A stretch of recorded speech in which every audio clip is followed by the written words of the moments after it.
Ce film a coûté super cher et je crois que personne ne va aller le voir.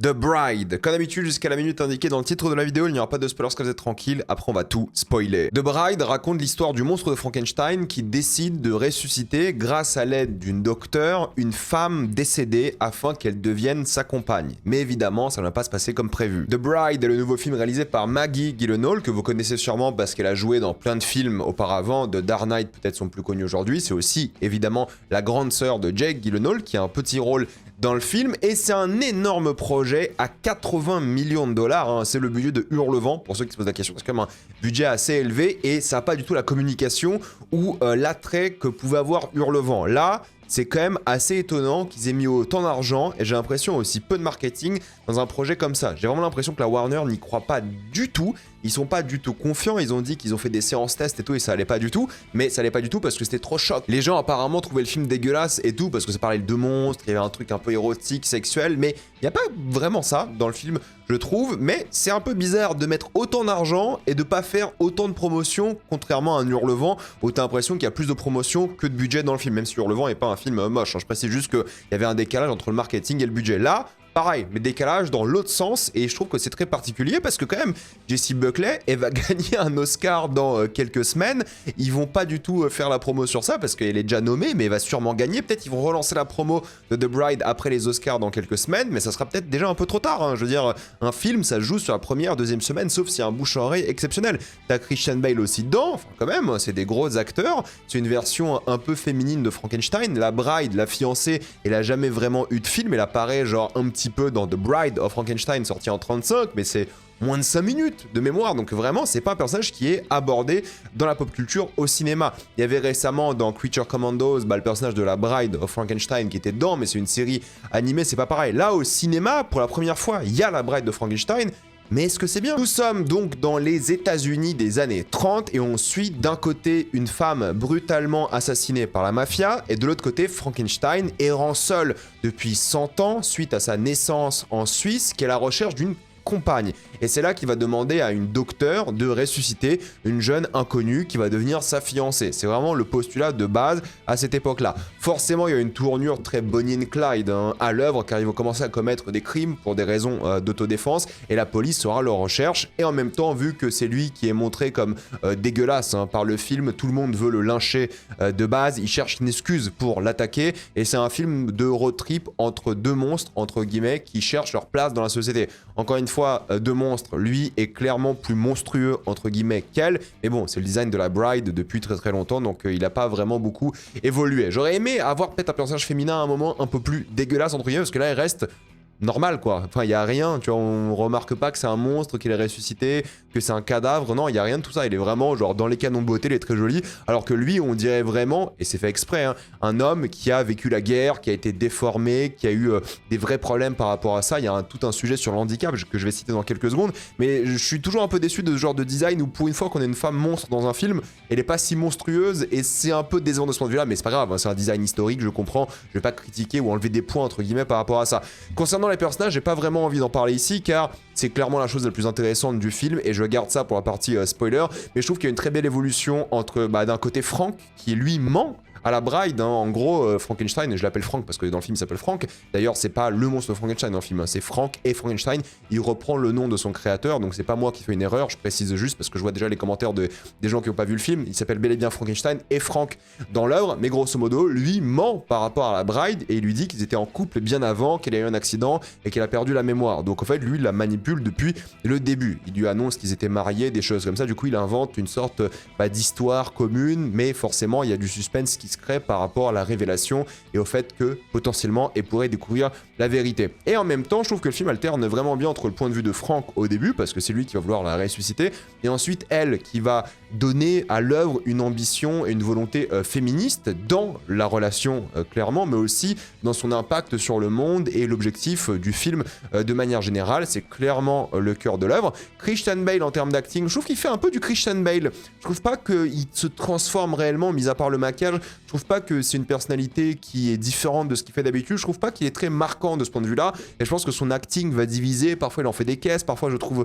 pas très juste, mais c'est le but, j'ai l'impression, et je vais pas critiquer le film pour ça, pour le coup, mais voilà, il y a des gens qui vont complètement détester Christian Bale dans le film. Moi, c'était pas mon cas, mais je peux comprendre qu'ils divisent. Jessie Buckley, elle, pour le coup, bah, elle rayonne, hein, c'est le but. Elle en fait des caisses, mais c'est volontaire. Elle a des tics, t'as l'impression un petit peu, elle dit plein de phrases comme ça d'affilée. Elle fait de la poésie, des rimes. Ça peut déplaire à certaines personnes, mais je trouve qu'elle a une énergie qui est imprévisible, mais sincère, que j'aime beaucoup. Et il y a plein d'autres petits personnages qui ont des petites séquences, des petits passages qui les mettent en avant, évidemment. Parfois, c'est un peu lourdingue, parfois, ça va, j'en parlerai surtout en spoiler. Et en termes de sujet du film, je trouve que c'est un peu le problème et la force du film en même temps. Il va tacler beaucoup de sujets, bah forcément le premier étant le côté féministe de l'œuvre. La Bride est créée uniquement pour être la compagne de Frank, c'est pas très féministe de base, mais énormément de choses vont se passer dans le film pour parler du consentement, du place de la femme dans un couple, dans la société, dans le monde du travail, et c'est l'objectif, hein, c'est de déconstruire un peu le rôle féminin à cette époque, les années 30, et de le mettre en avant via ce couple, via cette femme.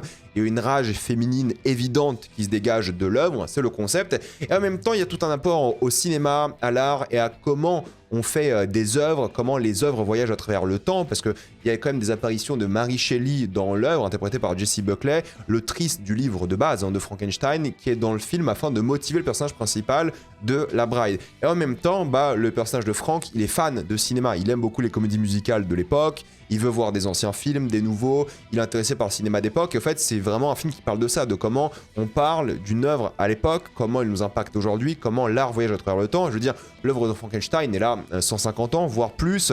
Les films de Frankenstein, ils sont sortis en 33 et 35 pour la Bride, et ce film-là se passe en 1936. Donc il y a tout un jeu sur comment l'art voyage à travers le temps, comment en fait notre dialogue, nous en tant que spectateurs et humains, a changé par rapport à notre époque, par rapport au temps, comment on interagit avec le cinéma de manière générale. Donc je trouve que c'est assez intéressant.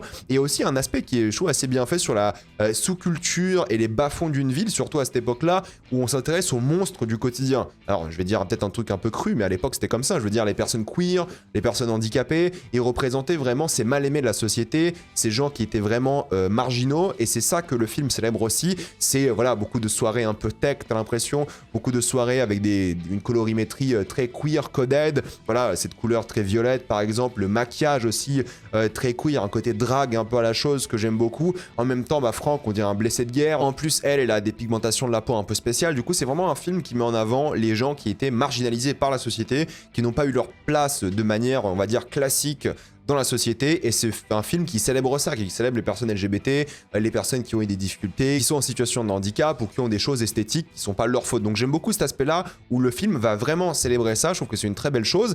Maintenant, ça risque de diviser un peu dans la mise en scène parce qu'il y a beaucoup de choses. Vraiment, c'est un film limite assez radical dans sa proposition, entre les apparitions noir et blanc de Mary Shelley qui font vraiment film de 1930 pour le coup, qui représente la conscience un peu de la Bride. Il y a un dialogue entre l'auteur du film, l'autrice du coup du bouquin, et en même temps le personnage créé 150 ans plus tard. Je trouve que c'est intéressant d'avoir ce dialogue là et voir un peu la place qu'a cette femme dans l'œuvre et en même temps dans le film. Il y a ce dialogue qui est hyper intéressant, mais c'est des coupures nettes dans le récit, je trouve, des pauses assez intéressantes, et il y a un aspect très cut, très montage épileptique durant beaucoup de séances, presque psychédélique à certains moments, pour instaurer un malaise, une gêne pour le spectateur et les personnages de la scène. En termes de montage, elle va tenter plein de parallèles entre plein de choses différentes que j'ai pas envie de spoiler, qui sont vraiment cool tout le long, des fusils de Chekhov, ou alors tout simplement du symbole par rapport à ce que représente la lutte de cette femme, et je trouve que c'est une proposition mais vraiment radicale pour un film à 80 millions quoi. En fait, c'est vraiment un film d'auteur qui veut pas du tout se la jouer grand public, qui veut pas du tout se la jouer en mode gros marketing et tout. Et c'est peut-être pour ça que la Warner fait pas confiance au projet, mais je pense que c'est un projet qui va vraiment plaire à certaines communautés, peut-être les personnes LGBT, peut-être les femmes de manière générale, parce qu'il y a cet art très très sincère et honnête qui fonctionne bien. En plus, il y a un côté très anachronique à la musique, avec des séquences musicales, c'est presque une comédie musicale, hein. Je veux dire, Franck, il est passionné par les comédies musicales des années 20 et des années 30, et justement, ils vont reproduire beaucoup de séances en comédie musicale. Vous allez voir Frankenstein danser en costume, en chapeau de forme et tout, des chansons des années 30, et ça va être très particulier, mais il y aura des grosses séquences comme ça qui seront bien, parce qu'il y a un mélange de danse de l'époque, mais en même temps de comment on casse les codes par rapport à la nouvelle sous-culture qui devient la culture, par rapport aux gens qui étaient marginaux, qui créent la nouvelle culture. C'est génial en fait comme idée, et je trouve qu'il y a beaucoup de séquences musicales qui crée une danse macabre que j'aime beaucoup. Donc il y a vraiment quelque chose qui est de manière générale très détesté par le snobisme artistique et par voilà, c'est ça qui est symbolisé dans le film par le personnage de Jake Gyllenhaal, bah, le mec qui est trop propre sur lui et tout. Et au fait, il y a de l'art, de la création, de la beauté de personnes qui n'ont pas l'occasion de créer. Et je trouve que ça, c'est un bel hommage à ces personnes-là. Il y a un décalage entre les élites, la richesse, qui est rigolo parce que la famille Gyllenhaal, c'est une famille de nobles en fait à la base, hein, en Suède et tout. Donc c'est vraiment rigolo parce qu'elle a vraiment capté, je trouve, c'est peut-être un bourgeois gaze, hein, je n'en sais rien pour le coup, mais elle a capté, je pense, cette sous-culture qui est hyper intéressante et elle a vraiment rendu hommage à ça. Peut-être les gens concernés vont me dire que c'est n'importe quoi, qu'il y a un male gaze horrible, qu'il y a un bourgeois gaze, je n'en sais rien, mais je trouve que c'est intéressant la tentative.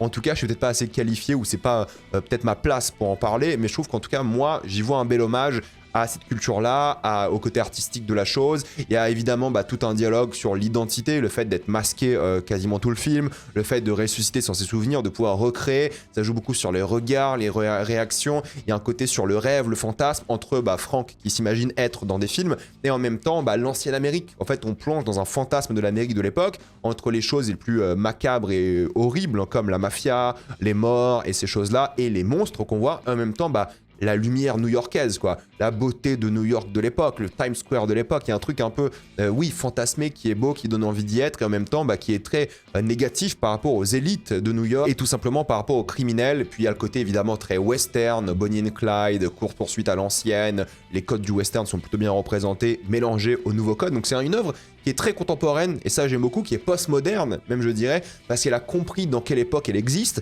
elle accepte que c'est un film de 2026, du coup ça joue avec les codes de 2026, tout en rendant hommage à plein de personnes différentes, et à l'œuvre de Mary Shelley. Peut-être les gens qui sont méga fans de Mary Shelley vont me dire que c'est un désastre, c'est horrible, mais j'y vois l'amour, en tout cas à titre personnel, pour ces œuvres-là, et pour le cinéma aussi des années 30, là où est né le mythe de Frankenstein sur grand écran. En tout cas, il y a une super direction artistique, hein, je trouve, entre évidemment l'univers qu'elle a réussi à créer, qui est d'après moi assez unique, qui pousse vers la révolution, la liberté et l'entraide communautaire. J'aime beaucoup comment il rend hommage justement aux femmes et aux personnes oubliées de manière générale, et en même temps elle écrit une sorte d'histoire d'amour à travers tout un pays. Il y a un vrai travail sur les costumes, le code couleur que je n'ai pas envie de spoiler encore une fois, mais qui est vraiment important. Le maquillage aussi, qui est un vrai symbole dans l'œuvre, sur la propagation des idées, la contamination presque de la liberté et la rage féminine. C'est hyper intéressant, il y a beaucoup d'effets spéciaux mais qui sont invisibles. L'immersion est super bonne, je trouve, elle est généreuse. On ressent les 80 millions de budget pour le coup, c'est un gros film. Ça a de la gueule, il y a une esthétique qui est vraiment unique, qui rend bien, et je pense que ça va inspirer honnêtement beaucoup de personnes. Je serais pas étonné si je vois des couples habillés à Halloween, si les gens vont voir le film, hein, entre la Bride et Frankenstein avec cette nouvelle esthétique qu'il y a, parce que c'est un costume assez facile à faire pour elle pour le coup, alors que lui est assez monstrueux. Mais pour conclure, en fait, même si le film est un peu maladroit parce qu'il y a peut-être trop de thématiques et en termes de rythme, c'est 2 heures assez solides, mais ça va un peu dans tous les sens à certains moments. C'est vraiment un peu edgy, emo, c'est pas toujours très fin, c'est le but, encore une fois.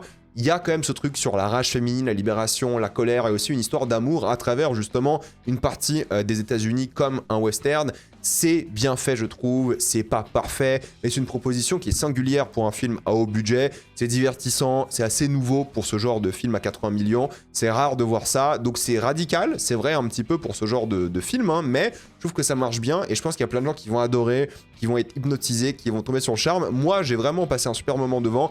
Est-ce que je vais m'en rappeler? Je sais pas spécialement. Je pense que c'est un film avec lequel je vais pas mal cogiter, je vais beaucoup réfléchir au film, mais honnêtement, je peux le conseiller parce que c'est un bon moment. Il y a pas mal d'idées, il y a des tentatives qui sont vraiment cool, donc pour moi, c'est une petite réussite, quoi. C'est pas le plus grand film de tous les temps, mais je suis personnellement assez convaincu, et maintenant, on va passer en spoiler. Pour moi, le concept de cette femme décédée qui a toujours refusé d'être à la solde des hommes, elle refuse de se taire, même face aux puissants, et c'est ça qui la tue. Je trouve que c'est une super idée, c'est intéressant, elle a toujours eu cet esprit un petit peu révolutionnaire. C'est une femme qui a toujours subi l'oppression du patriarcat de son vivant, entre les mains aux fesses, les tentatives de viol, même le détective qui couchait avec elle. Pour le coup, elle a souffert d'être une femme, juste parce que c'était une femme, et sa liberté vient étonnamment dans sa mort. Quand elle repart à zéro, elle est plutôt bien entourée, elle se libère et peut propager cette rage féminine à travers le pays, au point que ça crée un mouvement, elle devient un symbole, un peu à la Joker, comme on a vu il y a quelques années évidemment. Il n'y a pas beaucoup d'impact sur ça, sauf à certaines séquences comme la scène post-générique, où justement Greta, la femme de maison, qui est d'un coup de son côté, mais c'est le sujet du film en fait, c'est la solidarité entre femmes, entre personnes queer, entre personnes marginalisées de manière générale. Pour s'opposer au patriarcat, c'est toujours des mecs un peu en surpoids, dans des gros costumes, blancs, insupportables et tout. Il y a ce jeu évidemment sur ça, c'est fait exprès. Chose qu'on voit à la fin avec la torture du mafieux tatoué qui se fait faire le symbole sur son visage. C'est limite dommage que ce soit en scène post-générique au final, mais j'aime bien ce travail sur l'envie d'émancipation collective féminine. Et justement, j'aime beaucoup ces relations avec Frank aussi, parce que même si elle est basée sur un mensonge, et elle se libère à la fin de Frank, en même temps, bah, il y a un vrai attrait pour Frank. Elle aime quand même Frank au final. C'est pas juste quelqu'un qui d'un coup se sent trahi. Elle réagit plutôt bien à ce qui s'est passé.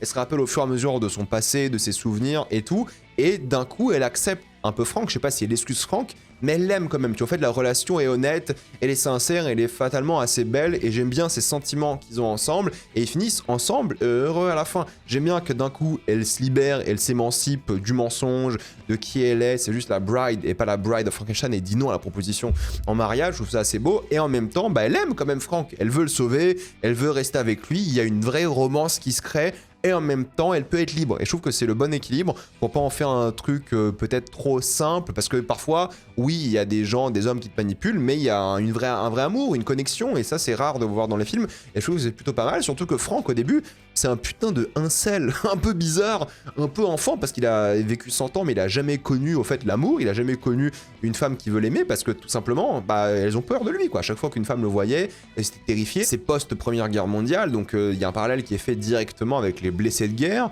les gueules cassées, et bah en fait il ressemble à quelqu'un qui a fait la guerre, quoi, tout simplement. Il est pas horrible en soi, juste qu'il a fait la guerre, il a des problèmes, ils sont pas très bons apparemment, parce qu'il a des maladies, ce genre de choses, et tout le monde le déteste, tout le monde le trouve écœurant, dégueulasse et tout, et pourtant, bah oui, il veut juste avoir une femme, il veut juste connaître l'amour, il pense pas qu'au sexe pour le coup, pour lui il veut juste une connexion.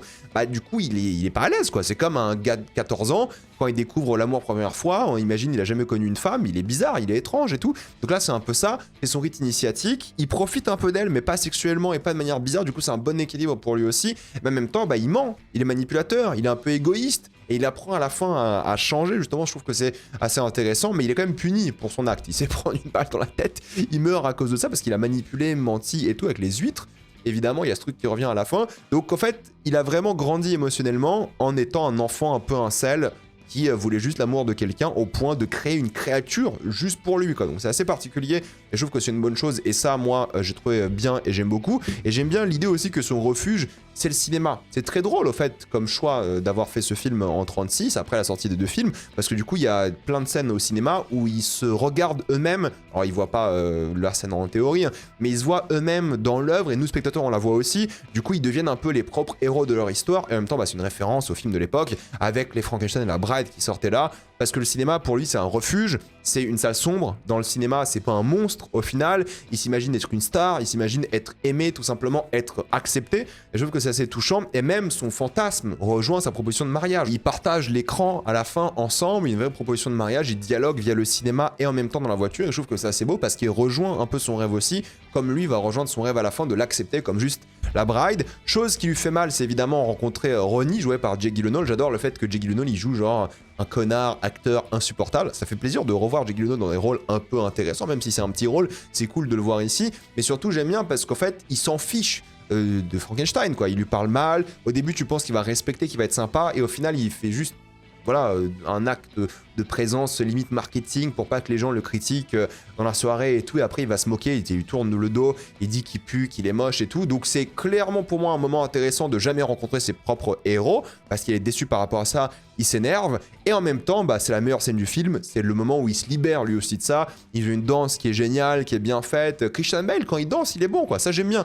Le reste du film, j'ai un peu du mal à titre personnel, mais je trouve quand il danse, quand il est dans ce rôle-là, ça lui va super bien, et c'était pour moi la scène la plus intéressante, surtout que ça va parler de la culpabilité des hommes. Il y a un moment, lui, Ronnie va dire « je suis désolé ». Et désolé pourquoi? Qu'est-ce que tu as fait? En fait, tous les hommes sont un peu coupables, tous les hommes sont un peu punis dans le film, c'est leur faute, tout ça, c'est le système, c'est le patriarcat, elle souffre à cause de ça, elle est constamment harcelée, elle a failli se faire violer par un flic dans le film et tout, donc il y a un truc par rapport à ça. Il Il y a un flic apparemment qui était un peu innocent, donc j'aime bien parce que ça reste un monstre, ça reste une criminelle, et là aussi la culpabilité. Les hommes devraient tous avoir de la culpabilité, mais elle aussi elle a cette sensation, cette émotion de culpabilité de sa part, et du coup bah, je pense qu'il faut aussi réfléchir un peu au film, le réanalyser par la suite. Là je sors ma critique parce que c'est comme ça, c'est le jeu, mais je pense qu'il y a plein de trucs où je vais me repenser à certaines scènes, me dire ah ça c'est intéressant parce qu'elle se sent d'une certaine manière, le film va mettre en opposition plusieurs hommes par rapport à ça, donc ça j'aime bien, et je trouve que c'est assez intelligent de manière générale, et tous les personnages se rallient un peu à la cause. Alors oui, évidemment, il y a des personnages moins intéressants comme le flic qui représente le passé, qui en fait est même pas un bon flic, mais au moins il assume. Il assume que c'est pas un bon détective et que c'est Penelope Cruz, la bonne détective dans l'histoire. Par contre, je trouve que c'est un personnage qui est vraiment là pour faire avancer le scénario. Il n'y a pas d'émotion par rapport à lui. J'adore l'acteur, hein, ça se garde, il est super, rien à dire. Mais c'est un personnage un peu facile pour faire un lien entre le passé. Lui aussi, c'est un mec qui a abusé d'elle au final d'une certaine manière, hein, parce qu'elle était, elle était sous sa protection et il a abusé d'elle. Et c'est maladroit par rapport à Penelope Cruz, qui est un personnage que je trouve, oui, vraiment qui en fait des caisses quoi. Ah bah je suis une femme tout le temps, regardez je vais avoir un travail, regardez moi je suis une détective, des choses comme ça. Je pense que ça manquait un peu de finesse, ça manquait peut-être un peu de subtilité sur cette intrigue là. Je comprends pourquoi le personnage existe et tout, et à la fin elle gagne, elle permet de ressusciter les deux et tout, mais je trouve que c'est un personnage, oui là elle en fait des caisses quoi. Les autres je trouve que c'est plutôt bien sur la révolution, le côté un peu queer coded et tout, je trouve que c'est cool, mais je trouve que ce personnage là c'est un peu les gros sabots et c'est un peu dommage. Alors c'est un film à gros sabots, comme je l'ai dit, un peu emo, edgy, sympa, mais elle, je trouve que c'est vraiment en mode, ok, regardez, c'est la femme forte, girl boss, corporate. C'est un peu dommage. Là où les autres personnages, il y avait toujours un peu de subtilité, il y avait toujours un peu de complexité, je trouve que c'est un personnage qui est trop linéaire, trop stéréotypé, même si à la fin elle essaie de flinguer quand même Frankenstein, il lui tire dessus. Elle veut s'assumer et du coup fait du mal aussi alors que c'était pas forcément volontaire. Bref, il y a tout un truc par rapport à ça que je trouve un peu simple par rapport à ce personnage qui m'a un petit peu déçu, mais sinon ça va quoi. Même la docteure à la fin elle est convaincue. Et le message de libération, de résurrection à la fin, je le trouve assez beau et mignon, donc c'est pas mal. J'ai bien aimé, honnêtement, c'était un bon moment. Dites-moi ce que vous en pensez dans les commentaires, j'ai envie d'avoir votre avis. Pensez à vous abonner à la chaîne pour voir les prochaines vidéos. Mettez un j'aime, ça aide beaucoup la chaîne. Suivez-moi sur tous mes réseaux, maintenant toutes les vidéos sont disponibles en mode podcast. Et vous pouvez me suivre aussi sur TikTok, Instagram et Twitch. Et moi je vous dis à la prochaine fois. Salut à tous.